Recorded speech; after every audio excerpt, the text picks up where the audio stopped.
Good, thanks. Just getting a... Yeah.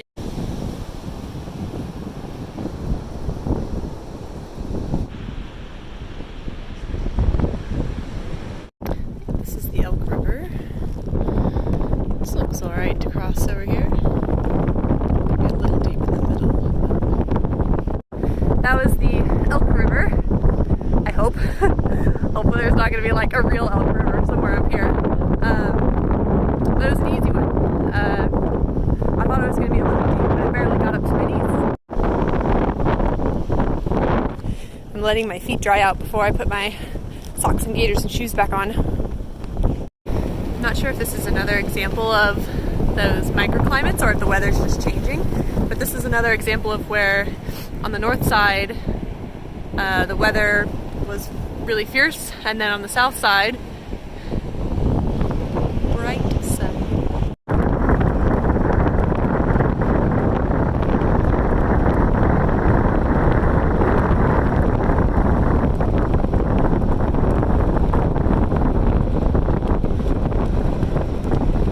I really love how pelicans sometimes they ride the waves as if they're surfing. My personal definition, this adventure is no longer a through hike. I've skipped a lot of sections already, but they've been mostly road walks like Highway 101, and I skipped them because I feel that those are dangerous and they don't really add anything to the trail. But yesterday I skipped 10 miles of beach and 2 river crossings, and that was just because I didn't feel like it. So to me, that's the distinction, that I'm no longer on a through hike. Still just an awesome adventure.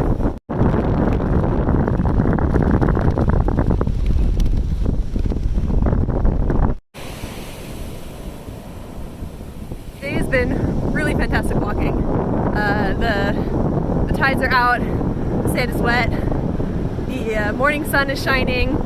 I don't even have to put on sunscreen right now. There's cliffs to my left, there's a headland ahead, beautiful scenery behind. It's a really, really good day for walking. I'm really excited to try this for breakfast because it has 480 calories in this tiny little sort of big thing.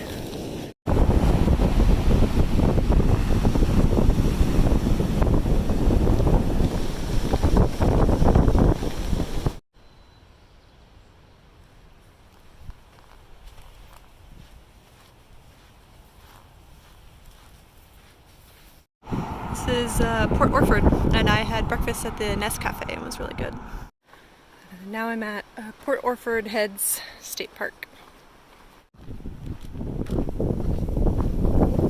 This one's another side trail, but the couple that hosted me yesterday recommended that I do it. It already looks really cool.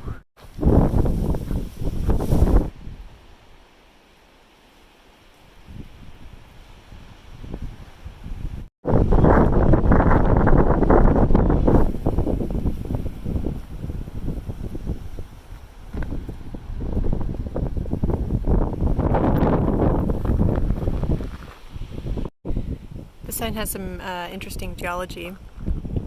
The Oregon's coastline 20,000 years ago used to be about 10 miles further west because of constant erosion effects.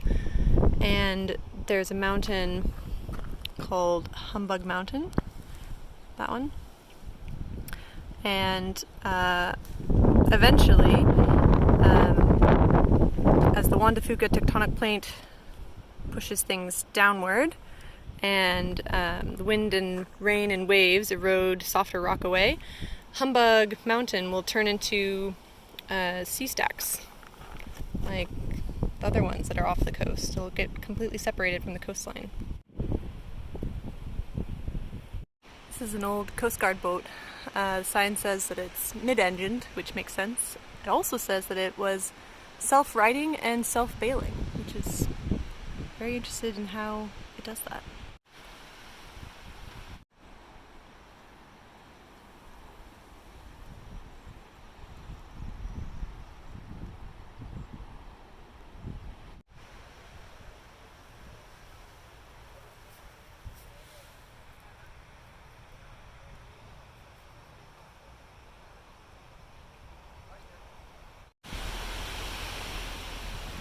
This is the Harvest something something cafe. I already got a breakfast sandwich here, and now I'm getting some baked items. Port Orford has this thing, it's called a dolly dock, and it lifts boats out of the water at night because it's too dangerous for them to stay in the harbor, because this one's quite exposed to the weather. And this dolly dock is one of, I think, only 2 in the entire US, and one of maybe 6 in the entire world.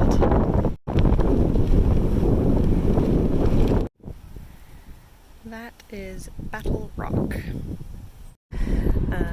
Yeah, this map does seem accurate. I can camp here at Humbug, but then there's no camping options on the coast until Brookings. Battle Rock is named for a battle in 1851 between the local Tsuut'ina people and aspiring settlers who arrived with rifles and a cannon and wanted to establish a town, the Tsuut'ina village, and there was a conflict.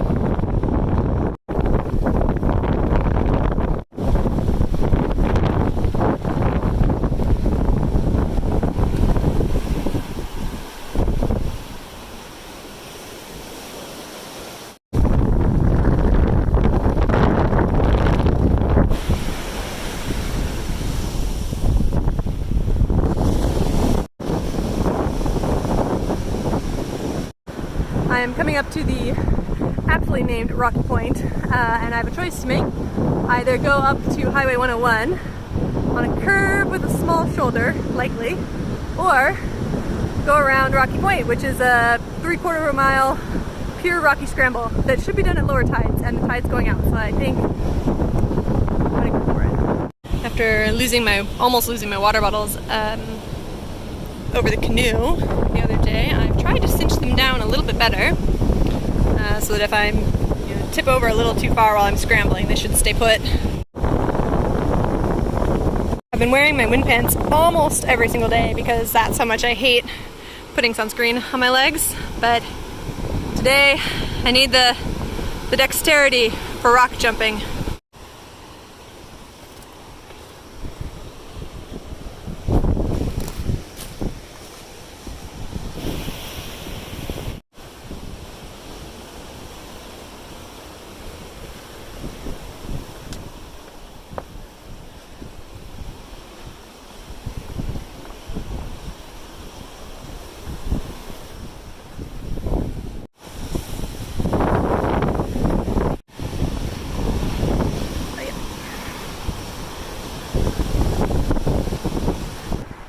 Stuff that I really like a lot. The rock jumping and the big slabs. Not the tiny rocks so much, but the big ones.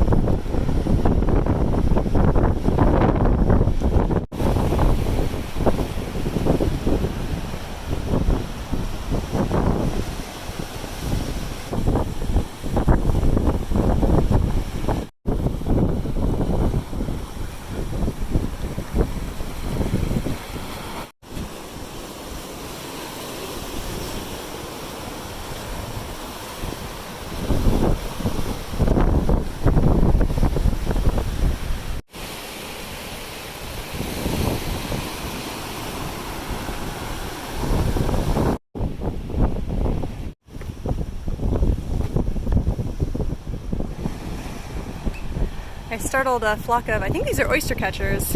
Got the red bill and the black body. Sorry guys.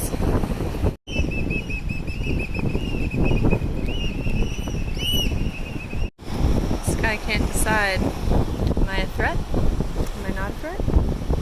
Should he leave? Oh, I'm a threat.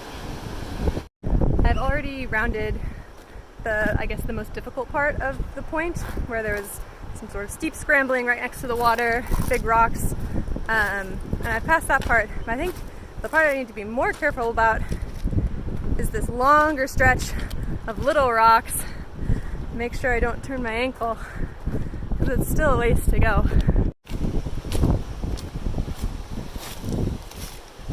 I can't remember if I already said this, but the tide has been going out, and I kept a close eye on the waves when I was close to them, and there were quite a few rocks in the ocean near where I was scrambling around that blocked a lot of the waves, so by the time any water got to where I was, any force it had was quite broken down.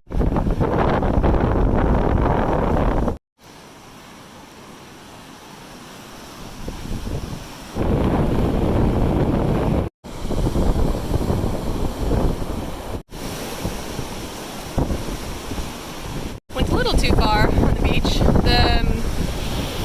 There was supposed to be a turnoff like less than a quarter mile after I got out of the rocks, so backtracking just a bit.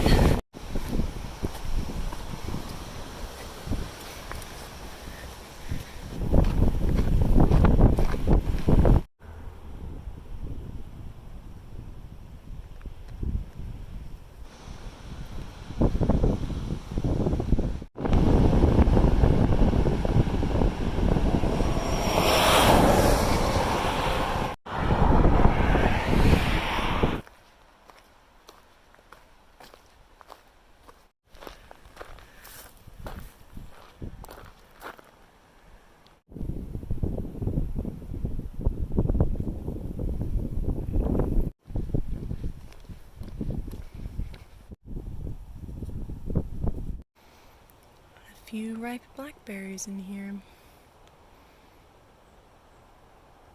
I think right now I'm on the old coastal highway.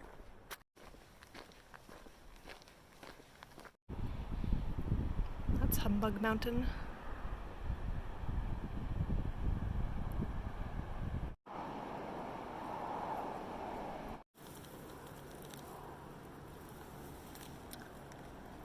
This old road gets a lot of sunshine, so the blackberries have really been thriving, and I've just been snacking my way all the way to the campground. Found a picnic table and a view for my apple fritter that I packed out.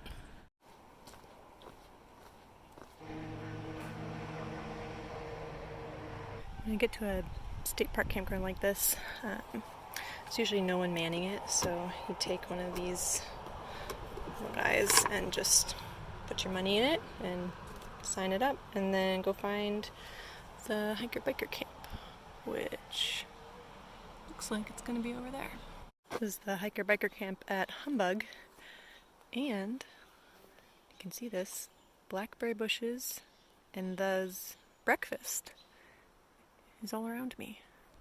Someone had the same idea. It's stained with blackberry juice. Just doing an inventory of what I've got in my food bag. All my breakfast bars, my backup ramen. Breakfast is granola, powdered milk, freeze-dried raspberries, and coconut. And lunch is tortillas, basically Nutella, dried bananas, and coconut. And snacks, Parmesan crisps, I don't know, this corn thing, and macadamia nuts, and a lot of candy. Dinner is pepperoni rolls, some water things, and that's everything. It's very warm here. Last night I was so cold that I had on every single layer that I had brought, and I was still cold when I was eating outside. And here, it's just balmy. I'll make it pretty later. So my camp setting up ritual on this trip has been ground sheet, then inner, then tarp, then dump all my stuff inside, stuff sacks in the pocket, trekking poles next to it, and then I put my pajamas on while I don't have a pad in there so that I don't press it in weird spots and pop it. And then food bag will stay outside, but in the vestibule. Did a little sketching today. That'll be a thank you note for my grandparents who are picking me up after the trail.